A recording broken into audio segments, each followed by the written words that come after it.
Бид нар тэр арчилгааны бодис гээд одоо шингэн хуванцар одоо ялгарууч гэх тийм бодис шингэн байдлаараа шууд ингээд цутгаагаараа явуулан шүршээ явчихдаг.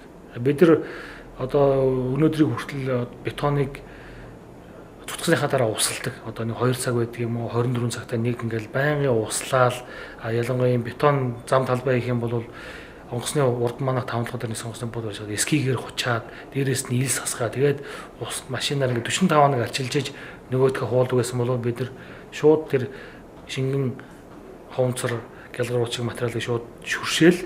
Тэгэл тэр шин гадна талаараа тийм нэмгэн тийм үе үүсчих жоохгүй. Тэгэхээр тэр үе тэр нь чигээ гадагшаа алдахгүй гаднаас янз бүрийн нөлөөлөл байхгүй. Салхи, бороо, шороо ямар ч нөлөө байхгүй. Ингээл ерөөсөө бетон маань эцсийн байдалд ямар ч тийм эвдрэл гэмтэлгүйгээр 100% чанарын шаардлага хангасан тийм бетон гараад ирж байгаа. Тэгэхээр энэ бол надад бол шинэ технологи